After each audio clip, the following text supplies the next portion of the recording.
talk about that. Also on the show, Latino vote, how powerful was it? Did they turn out? Was it suppressed?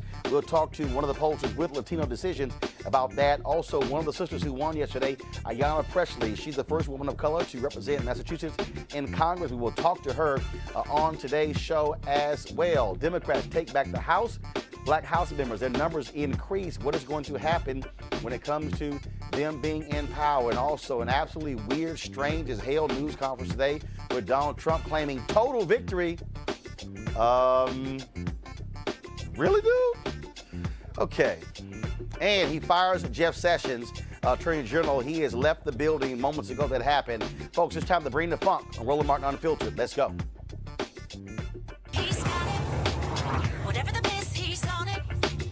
Whatever it is, he's got the scoop, the fact, the fine. And when it breaks, he's right on time and it's rolling. Best believe he's knowing. Putting it down from sports to news to politics. With entertainment just for kicks, he's rolling. It's on go, y'all.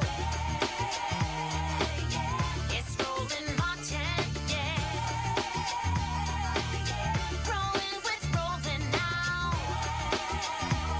He's funky, he's fresh, he's real, the best, you know he's Roland Martin now.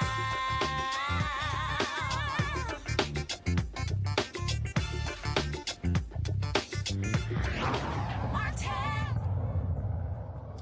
All right, folks, it is the day after the election. Actually, it feels like the same day because we didn't leave here until after midnight. And so we are breaking down what took place in the election. Yes, I know y'all thought I was going to wear a suit. Damn it, I was too tired. Okay, so I said, look, we're just going to get casual with it. But we're examining what is going on. In Georgia, Stacey Abrams is still fighting.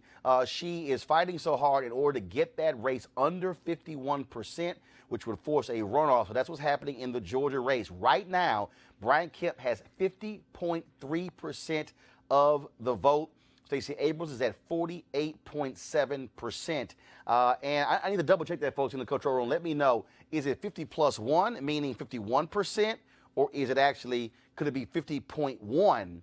That actually won. So that's one of the things that we're looking at. So she wants to get Brian Kemp under 50% to actually force the runoff. But what we're watching is happening in Florida. Last night, Andrew Gillum conceded to Ron DeSantis. But the issue, though, the issue that we have there is the question is what is going to happen with those votes. That number, when he conceded, it was about 103,000. It is now down to about 50,000. And so if it gets even lower, that would trigger an automatic recount, which could then reveal irregularities. They also got to deal with provisional ballots that were cast. And also there are thousands of absentee ballots that were thrown out. And so we're going to talk to Pam Keith about that. But right now, what I want to do is, in a moment, I'm going to go to LaTosha Brown and Cliff Albright with Black Voters Matter. But we'll talk to them. So we got them lined up. Ayanna Pressley. We'll talk to folks with Latino Decisions as well. But let's talk about Florida right now. And let's go to Pam Keith. So, Pam, you, of course, you're there in Florida. You sent out a tweet a few moments ago where you said, you talked about these absentee ballots that need to be corrected. Can you explain that? Sure. So first of all, thank you for having me, Roland. I am calling you from the Turnpike in Florida. And you at the top of the show said that it was a 10,000 vote cap to trigger a recount. That number has gone down. It is now down to 500 votes. So for your listeners and viewers, in Florida, the absentee ballots have to be signed on the back. And that signature has to match the signature on your state issue ID.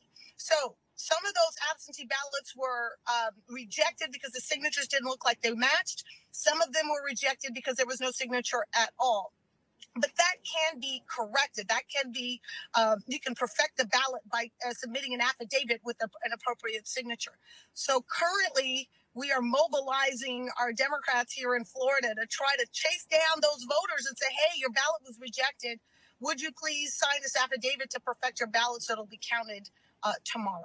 And talk about the provisional ballots, because obviously we know that a lot of African Americans, if their name was not on the list, they had to vote with a provisional ballot. Any idea of how many provisional ballots we're talking about in Florida?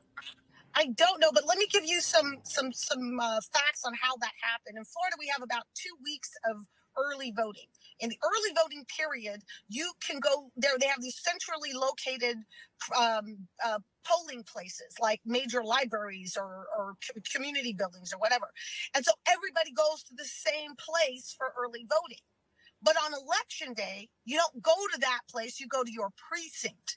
You don't know where your precinct is unless you look at your voting ID card or you Google it or go online. So what happened is that a lot of people who saw their friends and family early vote at the early vote locations went to those locations to vote on election day, and then were told, oh, no, this is not your place.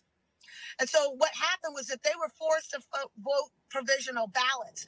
And it is unclear to me at this time, because there are some supervisors of elections that are saying, no, those are not valid ballots because you were not in the right physical place when you voted in. I don't know that that's true. And it may be something that a court needs to determine, because if a person is voting, 4 blocks away from their precinct, and it's the same ballot and it's the same issues, I don't understand why you would reject that ballot merely because they were not in the right physical place. So remains to be seen what's going to be done with those ballots. But I heard several stories on election day of people who went to early vote locations to vote on election day, and they were forced to vote a provisional ballot. And so again, we're seeing all of these issues that are taking place, and look, these are critically important issues that's happening in Florida. And so how will this also impact the U.S. Senate race? Because that was even a smaller percentage in terms of a difference when Bill Nelson conceded to Rick Scott. Right. So it's not just a Senate race, but also our Secretary of Agriculture as a manual recount. That's how close that one was. Bill Nelson, who is our Democratic nominee for Senate, his margin was just as small. We're talking like in a state of 21 million people, you're talking about 500, 600, 700 ballots making a difference. That's how tight this is. And, Democrats have not been in control of Florida for 20 years. So needless to say, this is a very anxiety-inducing, but we're willing to fight for it. All right, then, Pam, Keith, I surely appreciate it. Thank you so very much. I want to go to my panel here. Brandon Cooper, of course, he is with chair of Prince George's County Republican Party, right? That's what you are? After the election, yesterday, no longer. Former chair. So what happened? What happened? You lost? No, no, never lose, Roland. I serve one term when I'm done. Okay, all right, I'm just checking. All right, things change. One and done. Eugene Craig, CEO, Eugene Craig Organization, Cleo Monago, socio-political analyst and activist, Malik Abdu, Republican communications consultant. Folks, look, at the end of the day, extremely small margins there in Florida. And I thought it was weird last night that Andrew Gillum was conceding when we found out some 40,000 votes in Broward County had not been counted. Plus, you throw in those absentee and provisional ballots. I mean, when it's that small, look, to me, you say, look, count everything, then I'll concede, but the last 20 years of Florida should tell you, from 2000 election to now, Florida has never decided on election night. So I was surprised as well that he conceded so early. Of all the black governors running, I thought that Gillum had the best chance of winning. One other thing I looked up online as we were talking, there's an automatic recount if it's within 0.5%. It's at 0.6% right now. And yeah, so I'm just really surprised. I mean, and again, even I was talking to people in his camp, and they said, okay, what they felt that it was 103,000. They just didn't see it. But again, I think kept coming down. And look what happened last night to Congressman Will Hurd, Republican, San Antonio. Everybody called the election for Will Hurd. AP, no, I actually didn't call it. I simply said we said AP reported this. I saw a tweet. And then what ended up happening was they kept counting. Ortiz Jones, closer and closer. By 2:30 in the morning, they went, oh my God, damn. She's winning by 300 votes. And I think he closed it out this morning, I think. It's great. He's still in the Congress, Well, in the Gillum camp, somebody's probably going to get fired because typically it's somebody who recommends that to the candidate so they can. Well, first of all, if he loses, everybody fired. Well, it don't matter. But my point is that he might. This one person, if he wins, not going to the government, is going to be the one that's truly fired. Yeah, it's going to be a number of them. I think it's exciting anyway. The fact that we're just down to the wire, a couple of points away, I think it's exciting anyway. And I can't wait to see what's happening with Abram. Has she conceded? Well, no. She actually, I'm going to talk about that in a second. But the other piece is here, which is important. I think Andrew Gillum has to fight this all the way through because you have to send a signal to your supporters. Right. Every vote must be counted. Yeah. Even if it comes down and he loses by 5,000, 10,000, you want every vote counted. Yeah, you want to be every able to say provisional that. vote, every absentee ballot, the questions that Pam raised, you want all those questions answered. In terms of people saying, well, no, your provisional ballot won't count. You need all of that stuff answered, and because that's we still have fundamental problems with our voting system in this country. Yeah. Tell me about it. I mean, and I don't care. This ain't a Democrat or Republican thing. It's a problem. We saw yesterday when you have all of these polling places where you have folks who didn't have power cords. Where you had all sorts of stuff in my like, county. We ran out of ballots in my county. Some precincts ran out of ballots. Dude, I mean, again, that has an impact. I just think that that's a fundamental problem that we have that we have to deal with, and so every ballot must be counted. And so, in just 1 second, we're going to be talking to Ayanna Pressley, of course, who won in Massachusetts. So let me know, folks, when she's on the line. And then also we'll be talking about what happened, of course, what is happening in Georgia. Speaking of Georgia, Lucy McBath, who was running for Congress, of course, she was down last night when we went off the air by about 10,000 votes. By this morning, she was up 3,000 against Republican Karen Handel. That is shocking to a lot of folks in Georgia. Yes, in Georgia. That's it? Of course, Lucy McBath, of course, is the mother of Jordan Davis, a young man who was shot and killed in Jacksonville, Florida, by the man who said that the music was too loud in their car. He went to prison. She became an activist on gun rights, but then she said, you know what? I need to have more of an impact by running for politics. Karen Handel, of course, was the one who beat Ossoff in the runoff last year. Many people said that Handel, that was a conservative district. That's the one that Newt Gingrich used to be member of Congress. They said she was actually going to win, but Lucy McBath appealed to women when it came to the issue of guns. She ran a tough campaign, and they had some mistakes here and there, but she kept at it. And again, she went up about 300 votes around 3 a.m., and then that lead has extended in the morning to about 3,000. And so they're still counting there, but very much McBath could very well be the next member of Congress from that district. I mean, let's looking at the district and looking at the race that Karen Handel won in the runoff for Ossoff. If you look at the original election, the first election, Ossoff almost smoked her. He came close to knocking her off in the first election. So I don't think it's necessarily shocking that. Hold tight 1 second, folks. A big win last night in Massachusetts for Ayanna Pressley. Of course, she is headed to Congress, the first woman of color to represent Massachusetts in Congress. She joins us right now on the line. Ayanna, first of all, Congresswoman-elect, welcome to Roland Martin Unfiltered. Thank you, Roland. Obviously, it was a big night for you, a big night for others like Jahana Hayes. There's others. There are several African Americans who won last night, and obviously you must feel good. But what does it feel to also be a part of the largest class of black members of Congress in American history? Incredible, stunning, and deserved. You know, we are making, although they've been incremental strides towards leadership parity when it comes to race and gender, last night felt like a seismic shift. As I said in my remarks, that for women of color, the barriers for us are much harder than glass. It's not a glass ceiling, it's a concrete one. And we busted wide open yesterday. And we just have to continue to build upon that. I know in all of our races we expanded the electorate and engaged new voices in democracy. And we want those folks to stay connected and engaged, not just for an election cycle, but just for the preservation of our democracy. When you look at the issues that we're talking about in this race, obviously health care was a huge issue. What is going to be your focus when you are sworn in January? Well, you know, first order right now is in earnest beginning to make the case for the committee assignments that I'm hoping to have.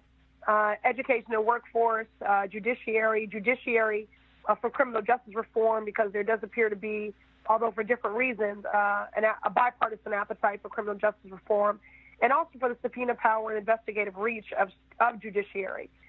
Education and workforce, because the Massachusetts 7th is the most diverse and unequal district in our congressional delegation, and I see those as two means to address those systemic inequalities and disparities.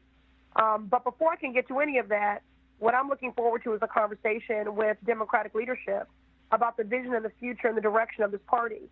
I think our races were key to our entering a Congress that is in a Democratic majority. There are lessons to be learned about our messages, the type of campaigns that we ran, rejecting corporate PAC money, people-powered movements, broad and diverse grassroots coalitions, investing in ethnic and specialty media, and the list goes on. I think we demonstrated an aspirational vision and a strength of courage, and people responded. And so it was less a referendum against the hate coming out of Washington, but really more a mandate for hope. And that's what we have to do a better job as a party, is lifting up what we are for, not simply resisting. I think our closing argument of health care was spot on. And in the races where we came up short, it is not because our candidates were not compelling or inspiring or didn't run effective campaigns. It's that they were drowned out by the hate and the fear-mongering of the current occupant of the White House, which has fanned the flames of polarization in our country. Gotta ask you this. There's a lot of conversation out there in terms of the next Speaker of the House, whether or not that should be Nancy Pelosi. Have you made a decision whether you will support Nancy Pelosi as Speaker of the House? Do you want to see an African American become Speaker of the House? I'm not sure who all will be putting their names forward, but certainly I think we all benefit from. We have been toiling in the vineyard of democratic and electoral politics for a long time, and I think we are certainly deserving of representation at all levels. I don't know who's going to put their name forward, but again, I think it's a premature conversation. I can't select a leader when I'm not even sure what the vision is for the party. I wouldn't hire a principal for a school if we weren't clear on the values and mission statement for the school. And so we've got to get straight on the values and mission statement of our school, the Democratic Party. All right. Ayanna Pressley, we surely appreciate it. Thank you so very much. Congratulations on being elected to the United States Congress. Thank you, Roland. You see what Johanna and Lucy and myself all have in common? Your show. So thank you. Well, I certainly appreciate that. And of course, we'll be trying to get, we've had you on, we'll try to get Johanna on. So we're trying to get all the black folks who were elected last night on the Roland on the field trip. We appreciate it. Thanks a lot. All right, take care. All right, thank you very much. Folks, I talked about, first of all, I'm going to panel real quick. I asked the question about Nancy Pelosi, and the reality is we don't know who all is going to be running. So that's why everything today was about presumed. But I think she is going to definitely get challengers because, again, when you look, they're going to be Democrats who are going to be saying we need to have younger leaders when it comes to the party. But the reality is she is still one of the greatest tacticians. She is when it comes to wielding power in Congress. The thing is this. Hold on one second, Malik, then Eugene. Yeah, she's done that. If you think about what she did during the 8 years of Obama, even when the Democrats lost the House, Nancy Pelosi brought votes home to Obama then. And she is a skilled tactician. You know, she's great. The president complimented her today. I don't know if he really means that. But I think it's actually a good thing. I think they probably do need to have someone like her. I would love to run against Nancy Pelosi as Speaker. But that does not discount her experience and what she brings coming in. Whether or not they're going to put a black leader in that fold, we've already kind of tried that. I think at some point, if you guys don't remember, it was it Jim Clyburn, where they made him number 3? No, actually, no. What was it? No, first of all, when they took control last time, he was number 3, and when they went back into the minority status, they created the 4th position. And again, but what CBC wants, they want either number 1 or number 2. Yeah. That is Speaker or Majority Leader. Eugene. The thing is this. Eugene, then Brandon. The thing is this. As it stands right this second, there are 11 incoming members, none of which I believe are black, so it does not include any members of the CPC, that have pledged not to vote for Nancy Pelosi as Speaker. That's almost the entire margin right now in the Democratic caucus.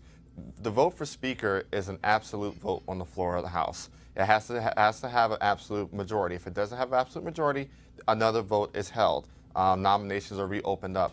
What makes it a little bit more complicated is that Clyburn just drew a challenger for whip.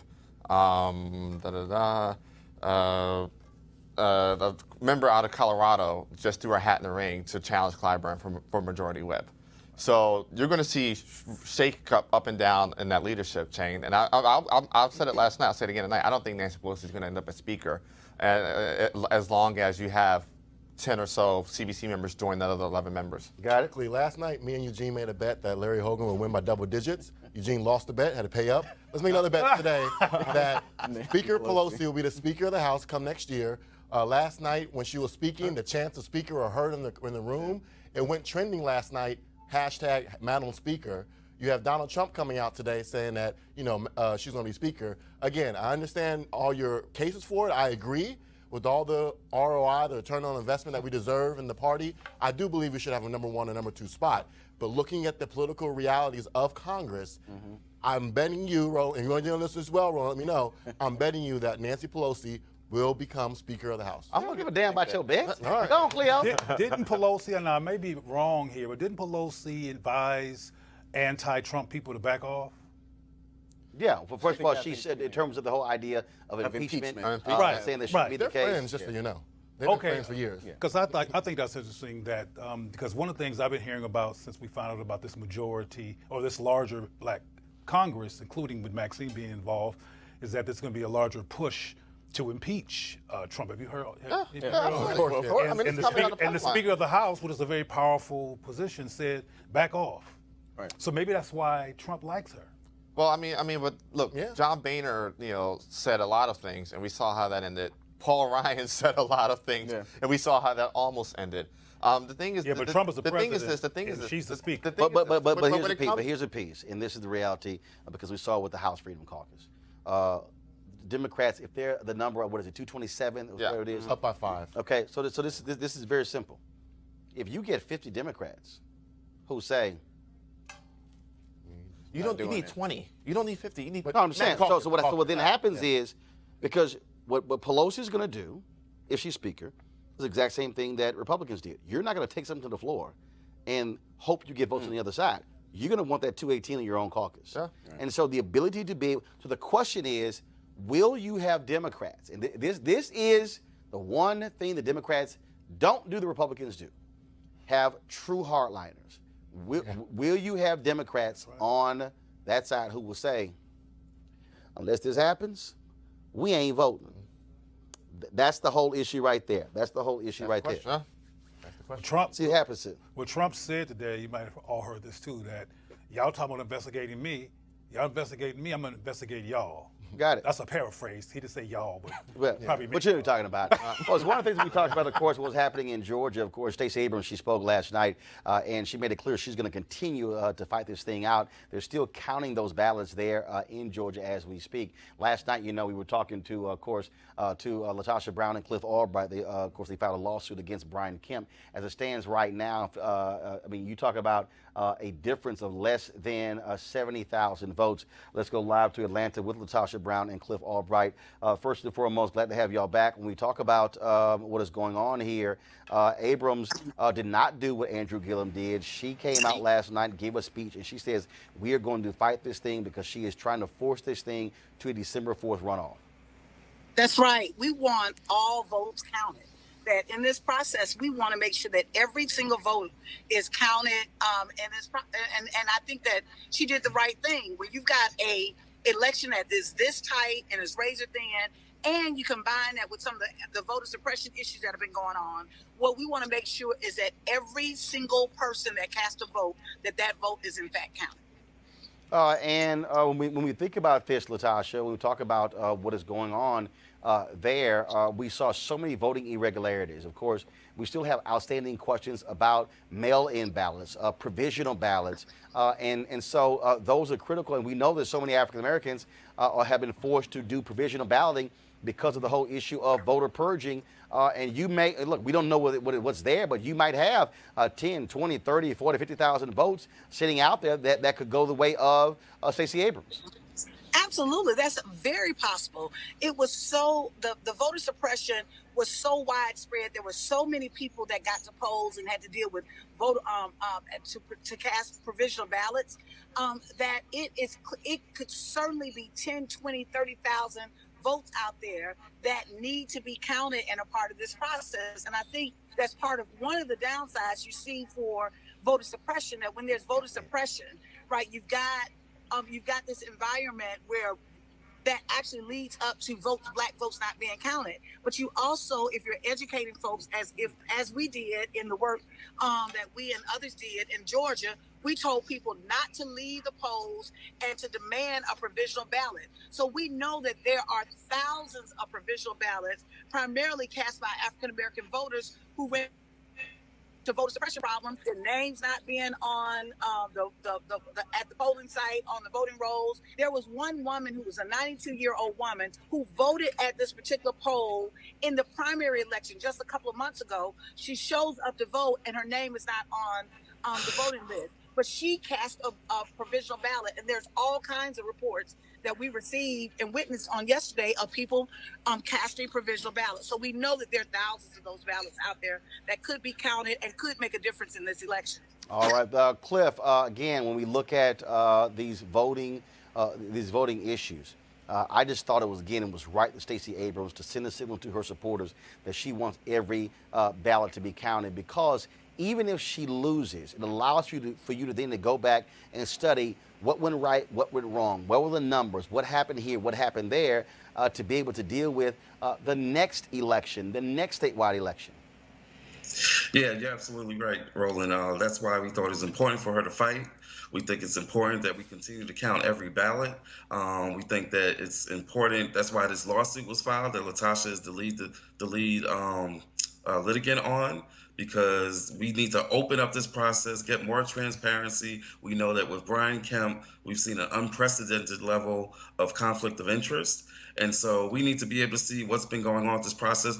Honestly, that's also the reason why in Florida it's so important that we be able to get to that automatic recount, because once you get to the recount, you can get some more transparency to see what's been going on with all this voter suppression that's been taking place, these provisional ballots, even the way that absentee ballots are being treated, right? Which ballots are being thrown away. When you have the candidate who's also the referee and judge and picking the voters, it's just open up for all kinds of unethical behavior. All right, Cliff, Latasha, we certainly appreciate it. Y'all have been doing a bang-up job with Black Voters Matter. Thank you so very much for keep fighting and keep us updated with what's happening in Georgia. We will. Thank you, Roland. All right, thank you very much. Go back to our panel here. What they are exposing in Georgia has a direct impact on all elections there.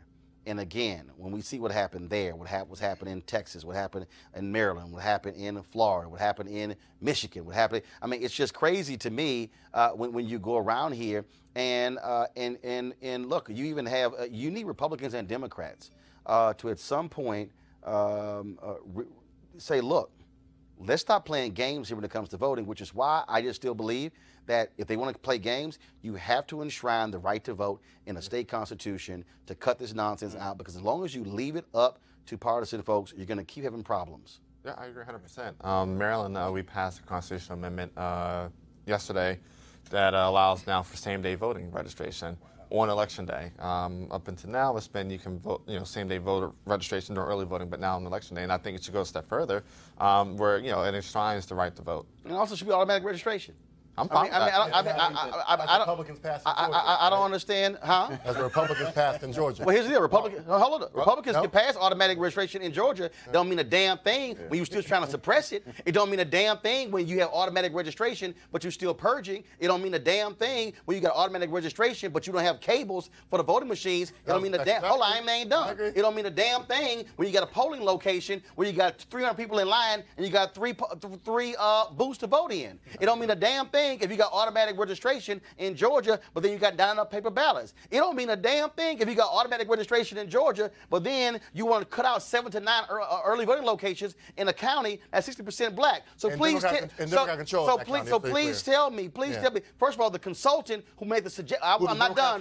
The consultant who made the suggestion gave $500 to Brian Kemp's campaign. Who hired the consultant? Who? The Democratic County Board of Elections. The people who ran that, and this is very simple. And the consultant went around Georgia and multiple places. And how do But how do you even have a consultant who's giving you advice on elections when he gave money to one of the candidates? They should do their due diligence a little bit better, but I also make sure it's very clear. But I'm asking the question. The Democratic County Board hired a consultant to advise them. I know, Brandon, you so desperate to say, oh my God, can we give Republicans credit? But the fact of the matter is this here. In Georgia, when when you were a Secretary of State, when the previous Secretary of States resigned. And I agree with 1 you. second, He should they resign. resigned. He should resign. I agree But he with you. didn't. And that's wrong. But I he agree with didn't. you. That's And wrong. you know what? And that's the other totally Republicans in Georgia didn't say a damn thing. And I'm a Maryland Republican, but that's Brandon, wrong. I agree with you. I agree with you. Do you do this on I agree purpose? with Well, no, Do you I'm thinking that too, try to surgically sneak in Look, a no, Republican 'cause Leo, I'm fair. affirmation? I'm fair, and I called out. No, that's not just Kim. fair. Look, That's I a called out desperate, Kim. that's a desperate Look, microscopic I attempt called out to Kim. throw something relevant I to the called out Republican Kim Party for in not every resigning. conversation. I think The problem I again. agree with you on that. I think Brandon, but on both sides, and y'all don't like that. I think Brandon, to a degree, enjoys Roland making him a Bauer moment. No. The bottom line is this here. Everything. If you hold it up, which party consistently is trying to suppress voting? Yeah, it's one-sided. See? It's All not. right. It's clear-cut. Not what Malik? We're looking at. Yes, We're looking at this. We're looking See, at here's the deal. consistent- See, here's the deal. I did not disagree with you, Can Roland. I get a Hold on, no, stop. I asked Malik a question. Okay, Malik. Because he's a Republican. That's why you No, I got 3 Republicans on here. Yeah, Okay, I'm gonna ask all 4 of 2 and y'all. a half, but all right. I'm gonna ask all 4 of y'all. Ain't no 2 and a half. I'm I'm gonna hold it up. There are 2 parties: Democrat, Republican. Yeah. Republican, Democrat. Out of these 2 parties, which party across the board consistently is trying to lead voter suppression? Republicans. Roland, Hold up 1 second. Malik, answer the question. Well, I do believe that. That's what an R. that I do believe that there is a good perception or a reason to believe that Republicans. Eugene, answer the question. It's Republicans. It's factual. Brandon, answer the question. I don't agree with your premise and setup of your question. Yeah, I thought so. See, right there, right there. Statement right there. You blame it on But I agree. Cleo, go ahead. Wait. We talk about specific examples. North Carolina. We talk about Kemp not resigning. I agree with you, Roland. Cleo, go ahead. Find ground for agreement. Cleo, go ahead. No, Examples. I'm You blur the just simply illuminating the fact that that question is a simple question and there's a simple answer. And it's difficult for some Republicans to admit the white supremacist agenda and toxic behavior of this party that they insist on joining. But I don't And think sometimes, that's There about we white go. supremacy. well, yes, it is, because one of the reasons that the voters are repressed and people, that's one of the reasons why they keep making sure certain people not voting, which particularly black folks, is because they want to keep white power and they think black people are going to interrupt that. I hope we talk about the white yeah, supremacy that was on. That's what voter- that's what Maryland voter by repression Democrats. is. We'll talk about that, but you know. I mean, that's why the sister and that brother just have a program they have about black voters matter. Black votes matter because of white people's, Republican people this time, interruption of black people's simple attempt to vote. There is a greater history with Republicans, so I will agree. Yeah, history like yesterday. A greater history. Yeah, history. Wait a minute, hold love up. It's these- a great, wait a minute. I love It's these- the- no, you're right. No. articulations. It's a greater history, past, present, future. So here's the other deal. Here's to me what I want to see, regardless of who's in power. Yeah. I want to see the right to vote in the state constitutions. I want to see what they just passed in Michigan. That is having a bipartisan commission, take it out of the hands of the legislature to draw the lines. Yeah. I want to see that. First of all, guys, give me a take of where is Sanchez Latino decisions. Do we have him there? So I want to see that. I want to see y'all need to tell me. I want to see automatic voter registration. I want to see same-day registration. I want to see politicians stopping people from trying to vote. And I want to see them stop playing these games, because if you want to compete, compete. Make it fair. Your ideas, their ideas, but don't try to rig the system to guarantee elections. Folks, a huge voting took place all across the country. We saw that happening, of course, in many places like Texas. Although Beto O'Rourke did not beat Ted Cruz, he did lift the fortunes of Democrats in suburban counties. Democrats took out 3 Republican members of Congress. Joining us right now is Dr. Gabriel Sanchez, a principal at Latino Decision and associate professor of political science at the University of New Mexico. Dr. Sanchez, glad to have you here. We saw after 2016, initial exit polling showed this significant number of Latino support for Donald Trump. Latino Decisions went back and crunched the numbers and had an alternative view. Just your immediate assessment of what we saw yesterday. First, let's talk about Florida. I was hearing from folks that Puerto Ricans in significant numbers voted for Rick Scott. They thought that was going to help Bill Nelson and Andrew Gillum. What did you see in those numbers in terms of Latinos in Florida? Yes, let's give you the overall number. This comes from our election eve data that validated 2,600 voters. So this is the data to go to. Don't go to the exit poll. You've seen our take on that. But overall, 74% of Latinos voted for Democrats in this election cycle. But in Florida, only 59%. So it is fair to say, even though the majority of Latinos in Florida voted with Democrats, I think part of the story in Florida was that, primarily Cuban voters, but also we're seeing some Puerto Rican and other demographics of Latino voters out there still are more divided on their vote choice than you see Latinos across the country in places outside of Florida. So when you talk about that again for people, because this is the issue that we have here in this country. Look, when we talk about African Americans, we know exactly who we're talking about. It's a small percentage of people who you put in that category who are black immigrants from other countries. When you talk about Latinos, we're talking, especially with Florida, we're talking about Cubans. We're talking about Dominicans. We're talking about Puerto Ricans. We're talking about folks from other countries as well. So it's not as clear cut as it is in places like Texas. That's right. I mean, thinking about Florida, you also got a wide number of Mexicans out there now. So when we're doing our focus groups and we're doing our polling, you really have to slice up the state and make sure that you're talking to those specific communities, because just like any population, they're diverse, right? And so thinking about all Latinos in Florida is a little misguided. We've got to break it down and look also at generational differences. Even among Cuban voters, we're seeing younger millennial Cubans tend to vote highly Democratic in line with Mexicans and Latinos in other states. So it's really important to capture that variation. But again, 59% of Latinos out there did vote for Democratic candidates in Florida. What did you see in Texas? I saw one initial exit polling, and that's why, like, we came on, Brandon raised the exit polling data. Again, the issue that I have with exit polling, look, it's a quick snapshot. It's a lot different once you start going in, once you start drilling down further, and then beginning to look at high concentration areas, precincts, things along those lines. Yeah, I mean, in Texas, keep in mind, exit poll didn't capture any Latinos in the southern region of the state along the Rio Grande Valley, which is about 90+% in all those precincts Latino. That's about a quarter of all Latinos in the state of Texas that voted are in that region. Exit poll misses them completely. So in Texas, obviously, you don't see Beto O'Rourke do as well as he did without the support of Latino voters. So I think there was clear, and this is partly thinking about 2020, if he was able to almost capture that and lift the votes of a lot of other Democratic candidates across congressional districts, imagine the energy that Latino voters will have in 2020 when they get an opportunity to vote against President Trump.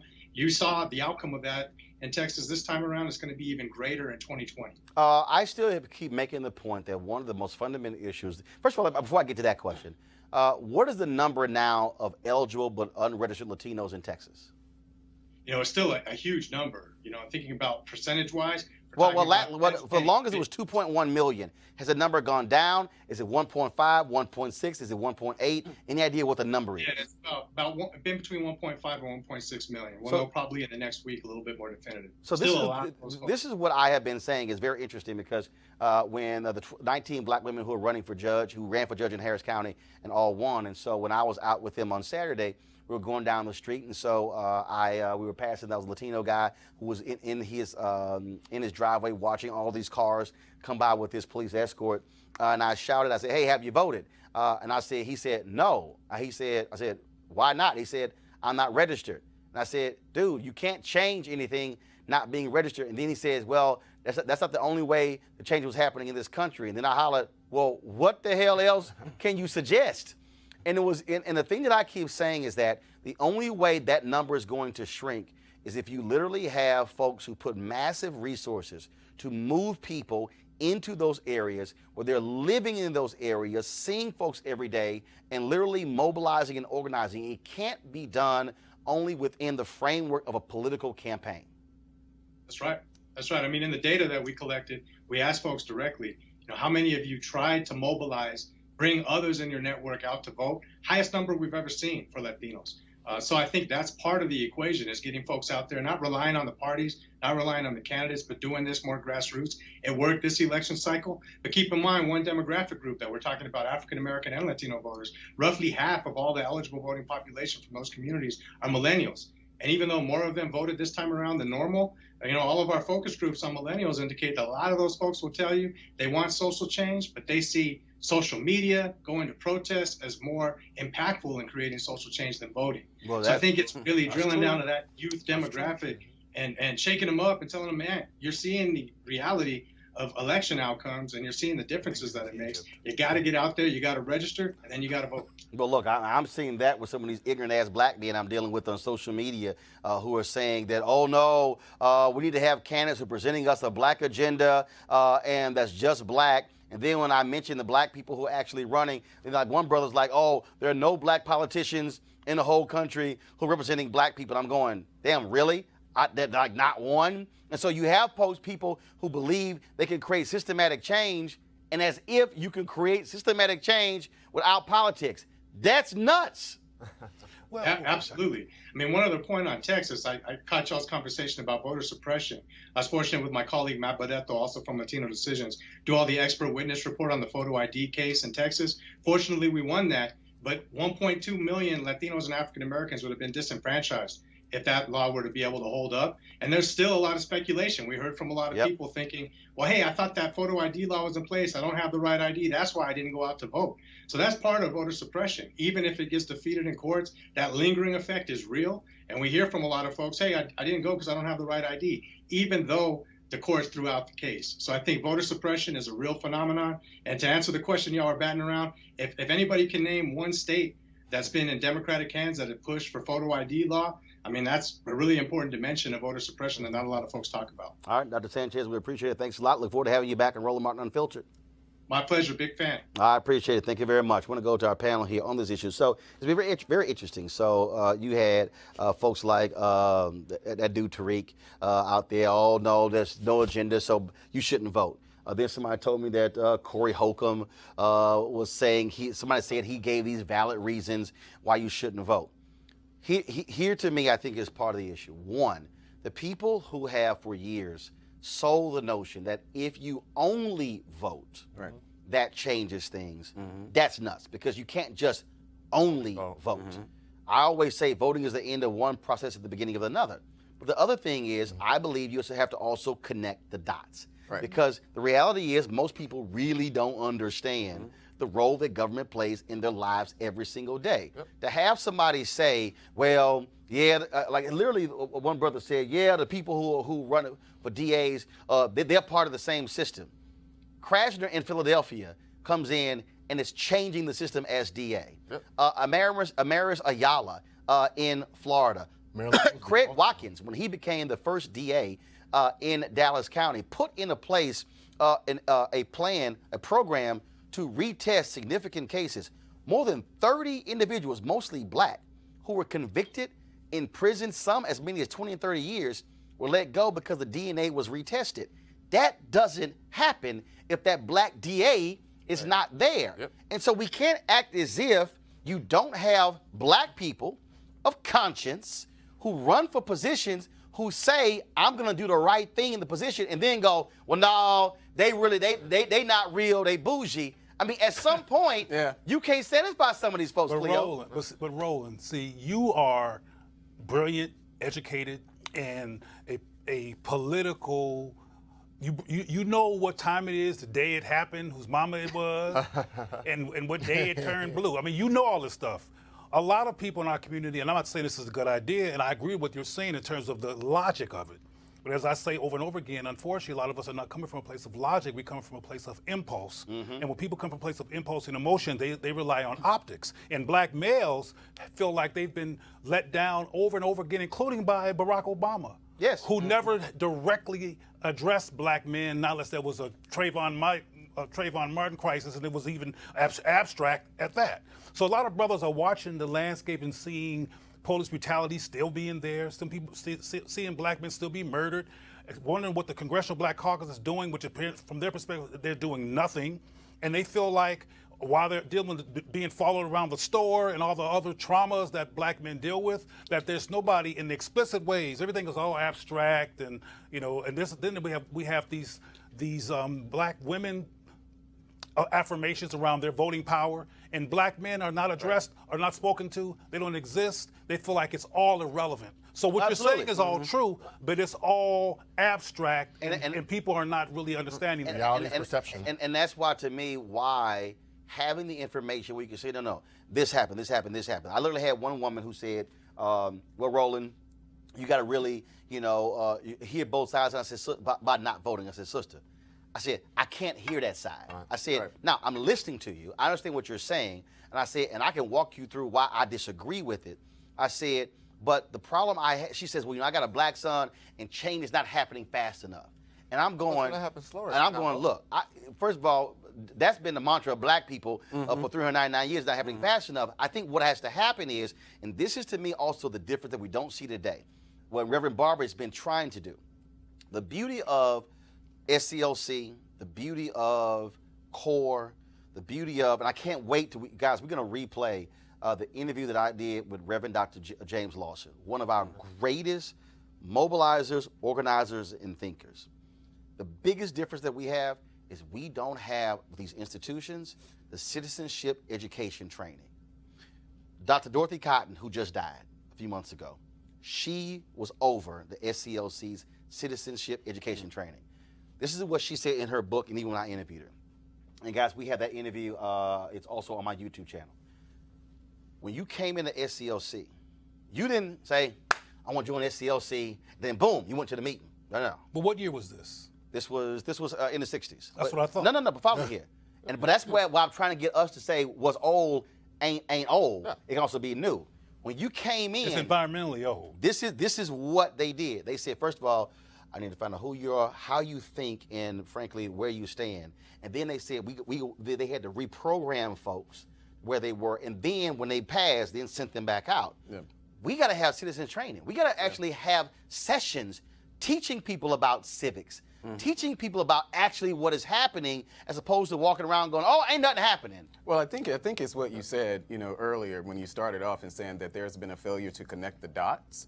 Because for years, we've been told, especially the black communities, that you just need to vote. The whole, whether it's vote or die or any of the other slogans, we've been told that the only thing that we need to do is vote. And so there's real no explanation beyond the fact that we needed to vote. And so you have politicians for generations. And folks voted, and they're kind of like, all right, I'm good. Yeah. So what else? 2 years. Yeah. So what else? 4 years. Then they didn't vote next time because then nothing happened. And because. Right.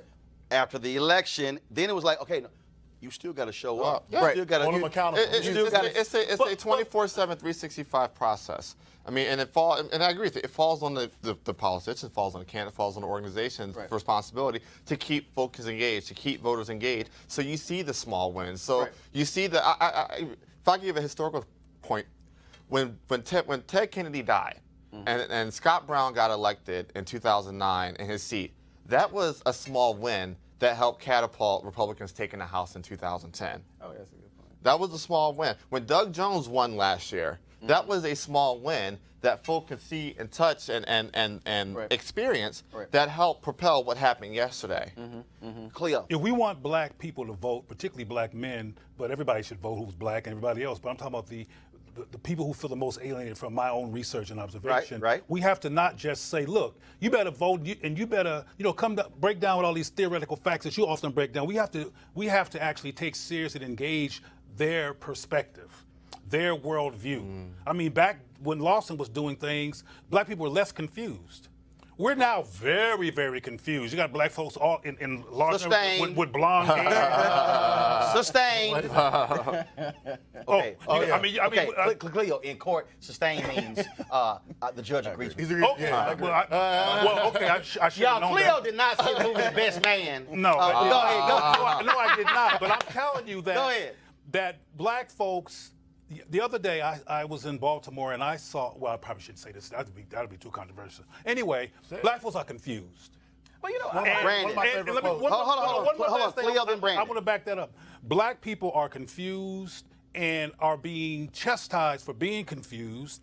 Our youth are ahistorical and being chastised for being ahistorical. And people don't understand that people don't know that they don't know that they don't know. Hold on. I'm coming to you, Brandon. But I got to say this here. Because y'all, so I tweeted this photo of me yesterday with my Black Voters Matter hoodie on.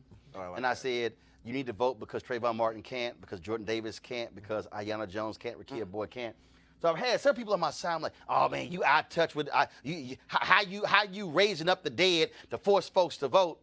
And I said, you do know that we said Jimmy Lee Jackson was killed in Selma, and that's what that precipitated a bloody Sunday. I said, you do know when the death of Medgar Evers and the 4 girls in Birmingham. I said, not the king. I go on and on. I said, you act like it's new that we've said when somebody black has been killed and then you're fighting for social justice, and we said vote because they can't. And these people like, oh, you out of touch because you shouldn't be using their names. And I'm going, have you read a book? Do you even understand that this ain't new with black people? I got to go to Brandon. I'm going to come back to Cleo. Quickly, you're talking about being misinformed. One of my favorite quotes, Denzel Washington said, if you watch the news, you're misinformed. If you don't watch, you're uninformed. To that very point, I think we're a victim of our own culture nowadays. We got a 24-hour news network. You got instant gratification with social media. People have short attention spans nowadays, and education system is not controlled by us. And so I agree to your point, Roland. You're talking about having civic lessons and trying to retrain our minds. You talked about before, I think, the weakness of modern day sororities, fraternities, nonprofits, and churches in that atmosphere. I think that's where the focus needs to go to having that resurgence. And to Cleo's point, again, I've talked to these brothers and I'm listening to them, and what I'm trying to get them to do, and also it's another great interview we did with Ali Sadiq, with part of the Beat Woke deal. So trust me, we're going to be we posted those interviews. We're going to be kicking those interviews out so you can actually see them in this entirety. Because trust me, there's a reason why I'm doing those interviews. Because the thing is, yes, people are saying, well, I'm not seeing progress fast enough. But progress has never been fast. Right. It's never been fast. And for me, if I got an option between giving up or keep going, I can't give up. Right. And so that education is important. And I'm talking about, and then so my issue is, so the reason last night I called out Tariq and I called out Jason Whitlock. And then when somebody told me, well, Corey Holt, I'm going to call all these cats out, because my deal is, when you have a platform, you have a responsibility with a platform. Yeah. And the question is, what do you do with your platform? And if your deal is, oh, they all corrupt, I ain't voting, just pray to God and return to the family, all is going to be well. When I asked Jason Whitlock, I said, okay, fine, Jason. Let's say you believe that the home should be a mama and a daddy, and they believe in God. Well, say, well, fine. Let's say you got a black family, daddy there, love mama, families together, they go to church on Sunday, they go to Bible study on Tuesday, Wednesday, or Thursday. I said, and when they walk out that door, the kids going to sorry schools. Now what we going to do? They love Jesus, and they got a whole great family. What we going to do? And he couldn't answer the question. Right. And that's one of the things that... The reason that we know, and hey, it's your fault I'm bringing him up, Roland. The reason we know who Jason is because white people approve of Jason. What if the fact that white people approve of Jason and appreciate the confusing anti-black rhetoric that he says, we wouldn't even know he exists. And white people always the white media always parading confused black folks or somewhere on television every chance they get. Charles Barkley, we can go on and on, so they can create confusion among black people. And unfortunately, it works. So you cannot ask Jason Whitlock a rational question about black people, because his whole frame of reference and point of view and his whole theories are anti-black. Yeah, well, and I think what we're talking about is voter apathy. And so the reason for voter apathy, I can use my community. I live in DC's Ward 8. And during the midterms, I think we had about 8% of our residents voted. Only 8%. I think we're up to 30% now. But when you talk to people and you hear the reasons, this is, of course, DC has always been run by Democrats. There have been no Republicans to run D.C., and the schools are some of the worst in the nation. The crime is bad. The development, there's a lot of what people are talking about with gentrification and development. I'm going on a show after I leave here to actually talk about gentrification. But these are things that have happened in Democratic cities, and I think one of the things that I like to be mindful of is that I don't think this is something, voter apathy is not something that's isolated to black people. It's not. So if you're in West Virginia, you probably don't know the same reasons that you're voting for your candidate. Disproportionate problem. That's black. Yesterday, 2 out of 5 Americans didn't vote. Yeah. So it's not all racial boundaries. Apathy is not an issue just for that. Going back to the 2016 election, 51% of Americans didn't vote for Hillary Clinton or Donald Trump, and so it's those who vote who are having a say, and that doesn't represent necessarily. But most of them are voting though, compared to us. I am going to make the point again that between now and the next local election, and between the 2020 presidential election, what is required is massive citizenship training. Yeah.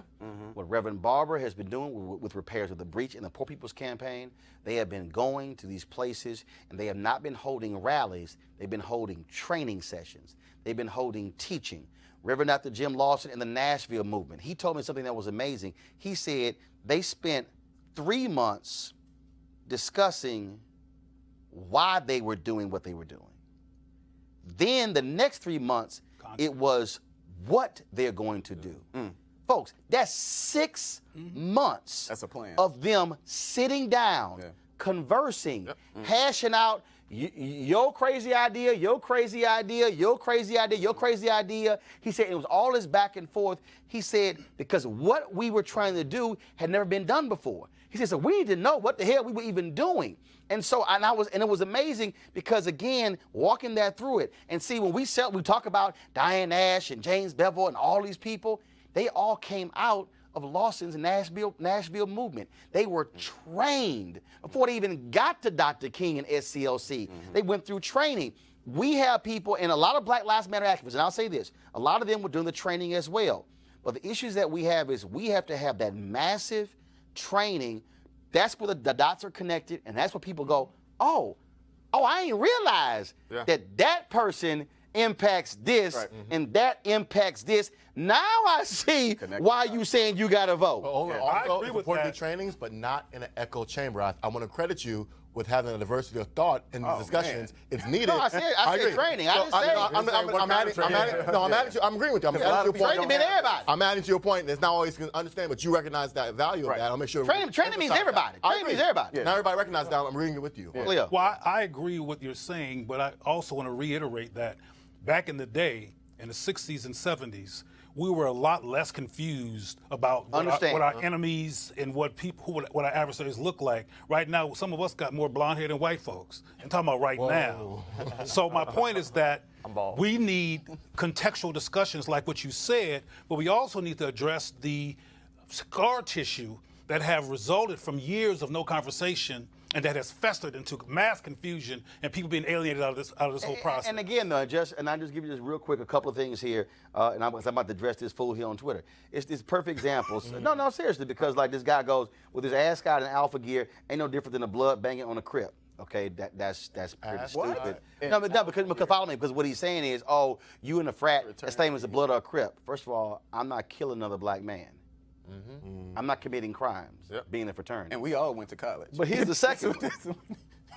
And why didn't he go to HBCU asking for a friend, more bougie BS? Ooh. No. Because see, we got to go ahead and deal with it. Because see, you got black folks out there who do the same thing. Here's what you need to understand. My high school, Jack Yates High School, right across the street. When I say across the street, cat corner, is Texas Southern University. Behind my school is University of Houston, Jack Yates High School. At Jack Yates High School, Magnet School of Communications, I was voted by the teachers the best student there in my 4 years. Did TSU recruit me? No. Did TSU have a School of Communications?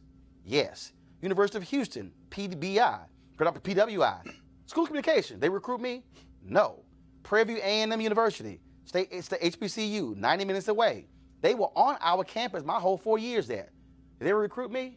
No. Why did I go to HBCU? Because my brother went to Texas A&M because they gave him an $8,000 scholarship. Because you know what? I got a $10,000 scholarship. And my sister got a $10,000 scholarship. Why didn't I go? Because my parents didn't have the damn money, and 3 of us were in college at one time. So you know what made sense? Us to all go to school at the same place. So when they sent money to one, it helped all 3, and it was scholarships. So while a bunch of y'all out there are questioning black folks and their commitment to HBCUs, do realize that I had to make a financial decision as to why, because my family couldn't afford it. So guess what my family now has? 3 college graduates, all from Texas A&M. And also, by the way, Texas A&M is a state university. Taxpayer dollars fund that school. Guess who grew up in Texas? My parents. Guess who are taxpayers? My grandparents. So Texas A&M is also my damn school. See, this is what y'all need to understand, because here's the other piece. A&M, Texas was one of the places did not want to accept the money from the federal government to create land grant institutions after the Civil War. It was black state legislators who supported the effort to create land grant institutions. So were it not for those black state legislators after the Civil War, then you would not have land grant institutions in southern states. Now that you've been properly educated as to why I didn't go to HBCU, let's go forward with our HBCU hashtag Giving Day. Press play.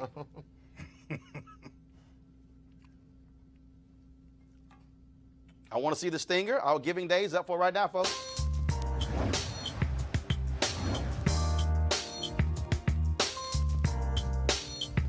So today's HBCU Giving Day School, by the way, for you haters, initiative that I created. Xavier University of Louisiana, founded in 1925. Niche.com ranks Xavier #2 among the nation's historically black colleges and universities. And also, so be sure to go to, folks, xula.edu,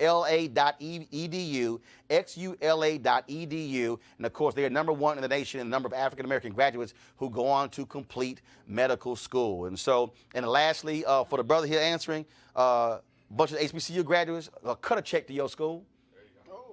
There you go. Florida A&M, y'all was talking about Andrew Gillum being a rattler. 5% of Florida A&M graduates give back to their institution.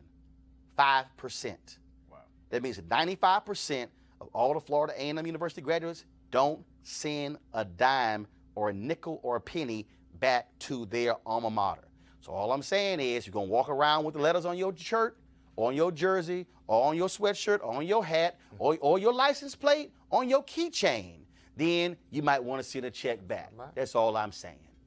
Cleo said a bunch of us are confused. Now I just unconfused some of y'all. Hey. All right, folks, we'll be broadcasting the show tomorrow. And also Friday, I'm going to be in San Francisco for the Afrotech conference. Looking forward to that. And we're going to have more conversation. We're going to talk about gerrymandering tomorrow. We'll be talking to somebody from Michigan where they passed a ballot initiative to now deal with gerrymandering in that state. And a federal judge has thrown out some seats in Maryland. We'll talk about that as well on tomorrow's show. Please go to our YouTube channel to watch, of course, our coverage last night. We broke it all down as well, plus my commentary for y'all to stop listening to all these fake conscious Negroes out here who are telling you don't vote. We have no understanding what the hell they even talking about. Yeah, I called all of them out, so you want to see that commentary. And then we're going to be restreaming my interviews with Dr. James Lawson, Ali Sadiq, and others, including Chuck D, talking about why we must vote going beyond just election day. So, folks, don't forget to also support Roland Martin Unfiltered by joining our Bring the Funk fan club.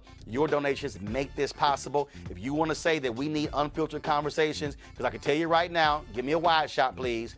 You are not going to see 5 black men at the same time on any cable news network talking about the election, and they damn sure not go back to the wide shot, because I want them to see this. They damn sure they're going to see 5 black men breaking down why black men are not voting. And so 5 of us at one time, it's probably going to take them about 3 weeks or a month to have 5 black men talking politics, 5 different black men talking politics. I'm just saying. So y'all be sure to support Roland Martin Unfiltered. All I'm asking is for our folks to give us an average of $50 each for the whole year to join our fan club. That's what we need. The goal is to get 20,000 people giving that so we can fund this to keep it independent, because I keep saying we got to fund our freedom because we can't depend on somebody else actually doing it. All right, y'all take care. Have a great night. Hi!